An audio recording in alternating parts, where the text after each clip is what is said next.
2024ರ October 15ರಂದು ಉಡುಪಿಯಿಂದ cycle ಮೂಲಕ ಲಡಾಖ್ಗೆ ಪ್ರಯಾಣ ಬೆಳೆಸಿದ್ದು 2025ರ ಸೆಪ್ಟೆಂಬರ್ 15ರಂದು ಲಡಾಖ್ ತಲುಪುವುದರ ಜೊತೆಗೆ ಸತತ 330 ದಿನಗಳ ಸೈಕಲ್ ಯಾತ್ರೆಯನ್ನ ಸಂಪೂರ್ಣಗೊಳಿಸಿದ್ದಾರೆ.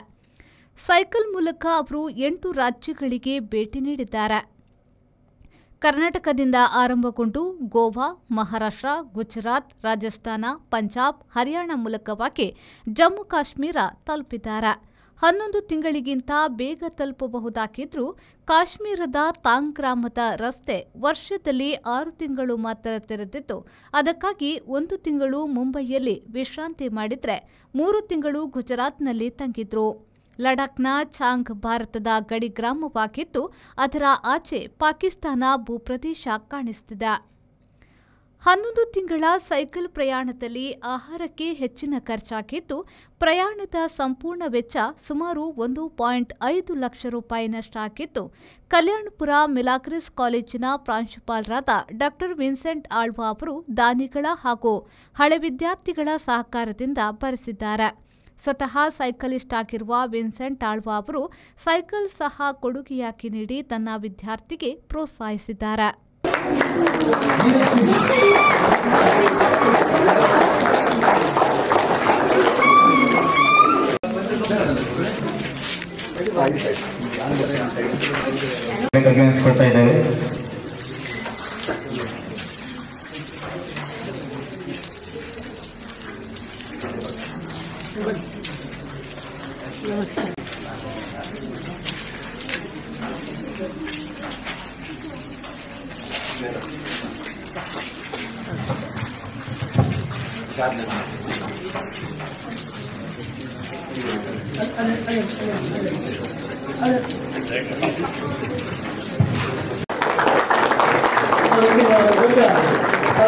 ಮಾಡಿ ಇವತ್ತು ಸುಮಾರು 333 ದಿನಗಳ ಬಳಿಕ ಮತ್ತೆ ಕಾಲೇಜಿನ ಕ್ಯಾಂಪಸ್ಗೆ ಬರ್ತಾ ಇದ್ದಾರೆ.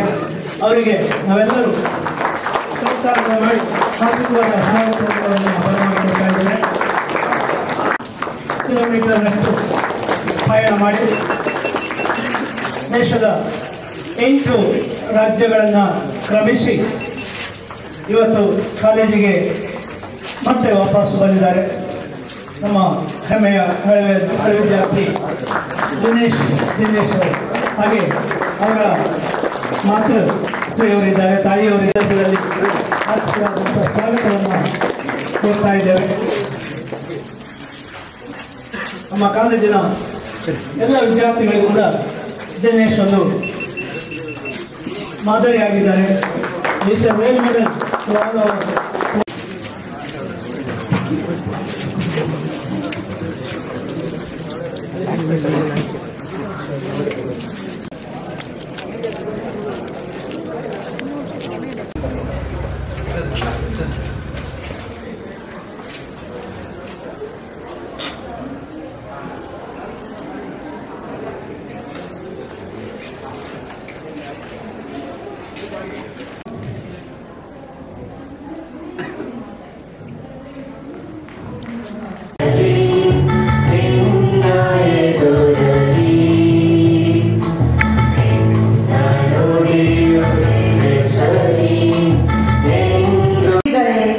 ಹಾಗೂ ಪ್ರೀತಿಯ ವಿದ್ಯಾರ್ಥಿನಿಯರೇ, ನಿಮಗೆಲ್ಲರಿಗೂ ನಮಸ್ಕಾರಗಳು. ಈ ನಮ್ಮ ಶಿಕ್ಷಕ ರಕ್ಷಕ ಸಂಘದ ನಾವು ಅವರನ್ನ ಬೀಳ್ಕೊಟ್ಟಿದ್ದೇವೆ. ಸುಮಾರು 330 ದಿವಸಗಳ ಕಾಲ ಸೈಕಲ್ನಲ್ಲಿ ಪಯಣ. ಹಳೆ ವಿದ್ಯಾರ್ಥಿ ಸಂಘದ ಮಾಜಿ ಅಧ್ಯಕ್ಷರಾದಂಥ ಶ್ರೀಯುತ ಅನಿಲ್ ಲೂಯಿಸ್ ಅವರು ಒಂದು ಉತ್ತಮವಾದಂತಹ ಒಂದು ಸೈಕಲ್ ಅನ್ನು ಅವರು ನೀಡಿದ್ದಾರೆ. ಮತ್ತು ಪ್ರಾಂಶುಪಾಲರ ಒಂದು ನಾಯಕತ್ವದಲ್ಲಿ 1 ಲಕ್ಷಕ್ಕೂ ಹೆಚ್ಚು ಹಣವನ್ನು ದಾನಿಗಳಿಂದ ಸಂಗ್ರಹಿಸಿ ದಿನೇಶ್ ಅವರ ಈ ಸಂಪೂರ್ಣ ವೆಚ್ಚವನ್ನು ಭರಿಸಿದ್ದಾರೆ. ಹಾಗಾಗಿ ಎಲ್ಲ ದಾನಿಗಳಿಗೆ, ಹಳೆ ವಿದ್ಯಾರ್ಥಿಗಳಿಗೆ, ಅನಿಲ್ ಲೂಯಿಸ್ ಅವರಿಗೆ, ನಮ್ಮ ಕಾಲೇಜ್ ಪ್ರಿನ್ಸಿಪಾಲ್ ಕೂಡ ಈ ಸಾಧನೆಯಲ್ಲಿ ತಮ್ಮ ಕೈ ಜೋಡಿಸಿದ್ದಕ್ಕಾಗಿ ಅವರನ್ನು ಅಭಿನಂದಿಸಿಕೊಳ್ತಾ ಇದ್ದೇವೆ.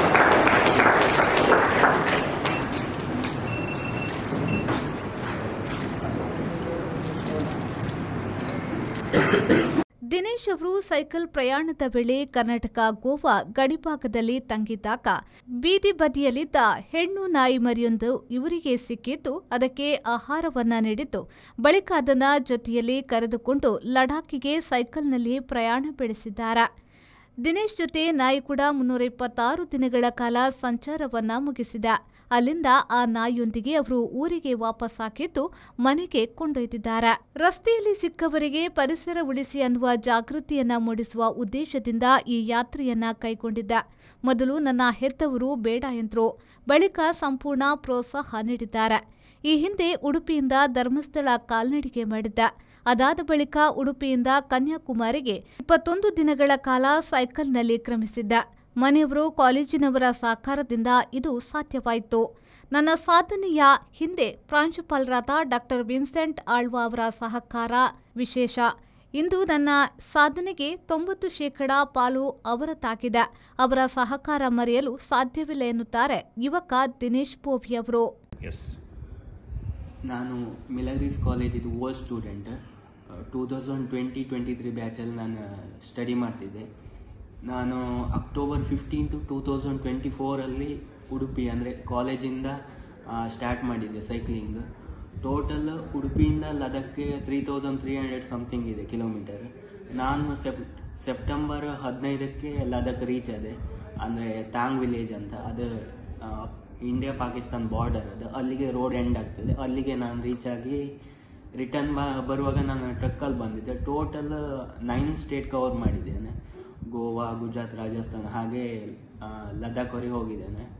ನಾನು night almost petrol pump, dhaba, bus stand ಎಲ್ಲಾಗ್ತದಲ್ಲಿ ನಾನು ಇದುವರೆಗೆ ಒಂದೇ ಸಲ ರೂಮ್ ಬುಕ್ ಮಾಡಿದ್ದೆ ಗೋವಾದಲ್ಲಿ. ಒಂದೇ ಸಲ ನಾನು ಟೋಟಲ್ 330 ಡೇಸ್ ಟ್ರಾವೆಲ್ ಮಾಡಿದ್ದೆ. ಅದರಲ್ಲಿ ಒಂದೇ ಟೈಮ್ ನಾನು ರೂಮ್ ಬುಕ್ ಮಾಡಿದ್ದೆ. ಮತ್ತೆಲ್ಲ ನಾನು ಔಟ್ಸೈಡಲ್ಲೇ ಸ್ಟೇ ಆಗ್ತಿದ್ದೆ. ನನಗೆ ಗೋವಾ ಮತ್ತು ಕಾರವಾರ ಬಾರ್ಡ್ರಲ್ಲಿ ಒಂದು ನಾಯಿ ಮರಿ ಸಿಕ್ಕಿತ್ತು. ಅಂದರೆ ಅದು ಜಂಗಲ್ ಏರಿಯಾದಲ್ಲಿ ಇತ್ತು. ಅದು ಕೂಗ್ತಿತ್ತು. ನನಗೆ ಯಾರು ಮತ್ತು ಅದಕ್ಕೆ ಫುಡ್ ಹಾಕ್ತಾರಂತ ಚಿಂತೆ ಆಯಿತು. ಹಾಗಾಗಿ ನಾನು ಒಂದು ಅಂಗಡಿ ಕರ್ಕೊಂಡೋಗಿ ಅದನ್ನು ಫುಡ್ಡಲ್ಲಿ ಹಾಕಿದೆ. ಅದಾದಮೇಲೆ ಅಲ್ಲೊಬ್ರು ಆಂಟಿ ಹೇಳಿದರೆ ನೀನೇ ಕ್ಯಾರಿ ಮಾಡ್ಕೊಂಡು ಹೋಗಿ ಚೆನ್ನಾಗಿರುತ್ತೆ ಅಂತ ಹೇಳಿದ್ರು. ಮತ್ತು ನಾನು ಸ್ವಲ್ಪ ಥಿಂಕ್ ಮಾಡಿ ಆದಮೇಲೆ ಅದನ್ನು ಗೋವಾದಿಂದ ಕರೆಕ್ಟ್ ಲಡಾಖ್ವರೆಗೆ ಕರ್ಕೊಂಡೋಗಿ ರಿಟರ್ನ್ ಇಲ್ಲಿಗೆ ಮನೆಗೆ ಕರ್ಕೊಂಡು ಹೋಗ್ತಿದ್ದೀನಿ. ನನಗೆ ಫೈನಾನ್ಷಿಯಲಿ ಸಪೋರ್ಟ್ ಮಾಡಿದ್ದು ಕಾಲೇಜಿದು ಹಳೆ ವಿದ್ಯಾರ್ಥಿಗಳು, ಹಾಗೆ ಈ ಕಾಲೇಜಿದು ಪ್ರಿನ್ಸಿಪಲ್ ಆಗಿರೋ ವಿನ್ಸೆಂಟ್ ಆಳ್ವಾ ಸರ್.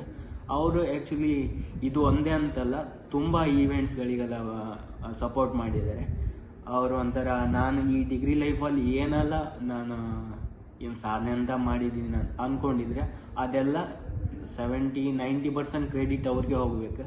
ಹಾಗೆ ಅವ್ರಿಗೆ ಥ್ಯಾಂಕ್ಸ್ ಹೇಳ್ತೀನಿ. ನಾನು ಆ್ಯಕ್ಚುಲಿ ನನ್ನ ಮನೆ ಇರೋದು ಇಲ್ಲಿ ಕಮಲೇಶಿಲೆ ಅಂತ, ಅಲ್ಲಿ ಒಂದು ಚಿಕ್ಕ ಹಳ್ಳಿ ಕುಂದ್ಲಬೈಲ್ ಅಂತ ಅಲ್ಲಿರೋದು.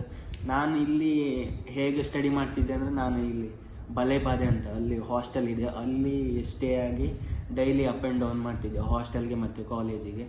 ಮನೆಯವ್ರ ಸಪೋರ್ಟು ಸ್ಟಾರ್ಟಿಂಗಲ್ಲಿ ಎಲ್ಲ ಮನೆ ಹಾಗೆ ನಮ್ಮದು ಇತ್ತು. ಅಂದರೆ ನಾನು ಧರ್ಮಸ್ಥಳಕ್ಕೆ ಹೋದಾಗ ಸ್ಟಾರ್ಟಿಂಗಲ್ಲಿ ಸಪೋರ್ಟ್ ಮಾಡಲಿಲ್ಲ. ಅಂದರೆ ಯಾಕೆ ಹೋಗ್ತಾ ಇದರಿಂದ ಏನು ಬೆನಿಫಿಟ್ ಹಾಗೆ ಅಂತ. ಮತ್ತೆ ಮನೆಯವ್ರಿಗೆ ಗೊತ್ತಾಯ್ತು ಇದರಿಂದ ಏನು ಬೆನಿಫಿಟ್ ಇಲ್ದಿದ್ರು ಪರವಾಗಿಲ್ಲ, ಬಟ್ ನನ್ನ ಮಗ ಬ್ಯಾಡ್ ಅಂತೂ ಮಾಡ್ತಿಲ್ಲಲ್ಲ. ಹಾಗಾಗಿ ಅಂಟಿಲ್ ಇವತ್ತರೆಗೂ ನಾನು ಏನೇ ಸಪೋರ್ಟ್ ಏನೇ ಮಾಡಿದ್ರು ಮನೆಯವ್ರು ಬ್ಯಾಕ್ ಬೋನ್ ಆಗಿ ಸಪೋರ್ಟ್ ಮಾಡ್ತಿದ್ದಾರೆ. ಅದೊಂದು ಪ್ಲಸ್ ಪಾಯಿಂಟ್ ಅಂತ ಹೇಳ್ಬೋದು. ಕ್ವಶನ್ ಮಾಡ್ತಾರೆ ಏನೇ ಮಾಡೋದಿದ್ರು, ಬಟ್ ಸಪೋರ್ಟ್ ಮಾಡೇ ಮಾಡ್ತಾರೆ. ನನಗೆ ಇವತ್ತು ಬಹಳ ಹೆಮ್ಮೆ ಅನ್ನಿಸ್ತಾ ಇದೆ.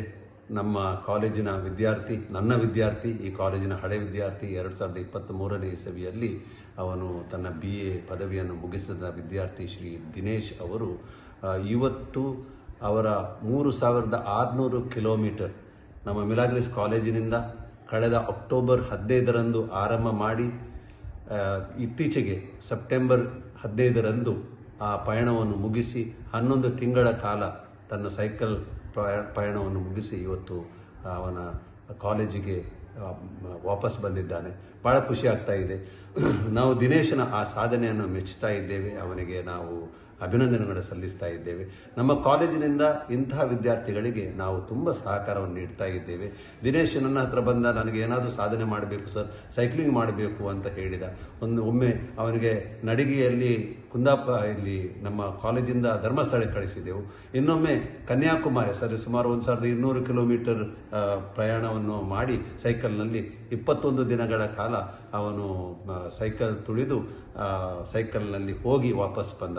ಮತ್ತೆ ಲಡಾಖಿಗೆ ಹೋಗಬೇಕಂತ ನಾನು ಅವನಿಗೆ ಸಹಕಾರವನ್ನು ನೀಡಿದೆವು. ನಮ್ಮ ಕಾಲೇಜಿನವರು ಪ್ರತ್ಯೇಕವಾಗಿ ನಮ್ಮ ಹಳೆ ವಿದ್ಯಾರ್ಥಿಗಳು ಎಲ್ಲ ಧನ ಸಹಾಯವನ್ನು ಅವರೇ ಮಾಡಿದ್ದಾರೆ. ಸುಮಾರು 1.5 ಲಕ್ಷಕ್ಕಿಂತಲೂ ಮಿಗಿಲಾಗಿ ನಾವು ವ್ಯಯ ಮಾಡಿದ್ದೇವೆ, ವೆಚ್ಚವನ್ನು ಭರಿಸಿದ್ದೇವೆ. ನಮ್ಮ ಕಾಲೇಜು ಇಂಥ ವಿದ್ಯಾರ್ಥಿಗಳಿಗೆ ಸಾಧನೆ ಮಾಡಲಿಕ್ಕೆ ಯಾವಾಗಲೂ ಬೆಂಬಲವನ್ನು ನೀಡ್ತಾ ಇದ್ದೇವೆ. ಯಾವ ಸಾಧನೆ ಬೇಕಾದರೂ ಆಗಲಿ, ಒಳ್ಳೆಯ ಸಾಧನೆ ಆದರೆ ನಮ್ಮ ಹತ್ರ ಬಂದರೆ ನಾವು ಸದಾ ಬೆಂಬಲವನ್ನು ನೀಡ್ತಾ ಇದ್ದೇವೆ. ದಿನೇಶ್ ಇನ್ನೂ ಕೂಡ ಮುಂದೆ ಏನಾದರೂ ಸಾಧನೆ ಮಾಡಬೇಕಾದ್ರೆ ನಾವು ಖಂಡಿತವಾಗಿ ಅವನ ಬೆನ್ನಿನಲ್ಲಿ ನಾವು ನಿಲ್ತೇವೆ ಅಂತ ಹೇಳಲಿಕ್ಕೆ ಇಚ್ಛೆ ಪಡ್ತೇನೆ. ಈ ವೇಳೆ ಮಲ್ಪೆ ಪೊಲೀಸ್ ಠಾಣೆಯ ಪಿಎಸ್ಐ ಅನಿಲ್ ಕುಮಾರ್, ಕಾಲೇಜಿನ ನಿವೃತ್ತ ಪ್ರಾಧ್ಯಾಪಕರಾದ ಡಾಕ್ಟರ್ ಜಯರಾಮ್ ಶೆಟ್ಟಿಗಾರ್, ಕಾಲೇಜಿನ ಹಳೆ ವಿದ್ಯಾರ್ಥಿ ಸಂಘದ ಪದಾಧಿಕಾರಿಗಳಾದ Alan Lewis, Shekhar Gujjarbetta, Charlotte Mathias, ಶಿಕ್ಷಕ ರಕ್ಷಕ ಸಂಘದ ಗಣೇಶ್ ಮೇಸ್ತಾ ಹಾಗೂ ಮತ್ತಿತರರು ಉಪಸ್ಥಿತರಿದ್ದರು. ಬ್ಯೂರೋ ರಿಪೋರ್ಟ್, ವಿ4 ನ್ಯೂಸ್, ಉಡುಪಿ.